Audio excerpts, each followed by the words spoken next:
What we want is an international crackdown on everybody who's pushing drug trafficking across borders. This means a crackdown on George Soros, who is the world's biggest drug trafficker. Shut him down. And think about shutting down anybody in the United States politically who's associated with George Soros. As the current agent of the British Foreign Office, George Soros is well known for being the key spokesman and financier of efforts to legalize the consumption and production of mind-destroying narcotics in the United States and internationally. It takes no effort to dig up the extensive coverage of the tens of millions of dollars he has personally spent over the years to finance decriminalization and harm reduction legislation in the United States, as well as to create an array of front groups and organizations to promote his policy of menticide. Though this alone makes George Soros a complete menace to civilized society, what is not as well understood is that this so-called legalization drive by Soros is not in any way in opposition to or even different than the terrorist, organized crime, and gang-integrated international underground narcotics trade. The fact of the matter is, this is a single, coordinated operation run by the British Empire. George Soros' full representation of Britain's Dope Incorporated is well illustrated by taking a quick look at some of his operations in the 1990s. It was early in the 1990s that the Bill Clinton administration was engaged in an attempt to crack down on the drug flows into the United States. The biggest front for the battle against cocaine trafficking was Colombia. This has been the home of the worst narco-terrorist cartels of the region. The drug wars of the Medellin, Cali, and FARC drug cartels have led to the capture, torture, and killing of many, many people, including local police, federal-level officials, and even presidents and presidential candidates. This utter bestialization of the population and the threat to the very existence of a sovereign nation of Colombia gives us a glimpse into the type of dark age conditions currently facing the world at this point of economic breakdown crisis. Patriotic factions in Colombia were giving their lives battling for their nation's future, and the United States was attempting to provide crucial support to defeat these murderous drug cartels. This was the situation into which George Soros intervened to back up the Cali drug cartel and other elements of the narco-terrorist.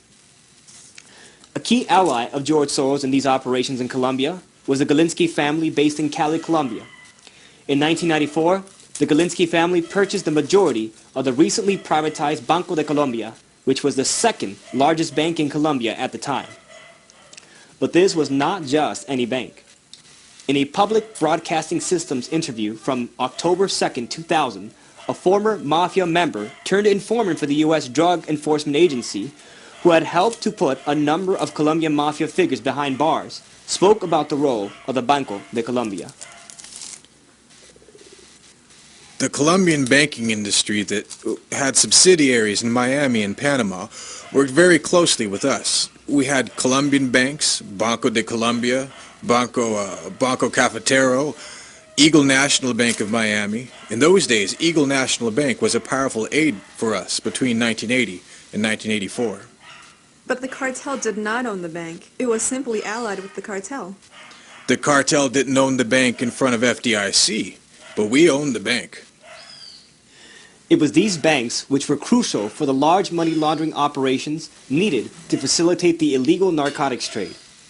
For example, the Eagle National Holding Company of Miami was officially issued a cease and desist order from the United States Federal Reserve in 2005, intended to shut down its suspected money laundering operations on behalf of its largest owners, the Galinskys. In 1994, shortly after the Galinskys purchased the Banco de Colombia, they sold 1/10 of the bank to their ally, George Soros. Around the exact same time, a scandal was erupting around the presidential election campaign of Ernesto Samper Pizano.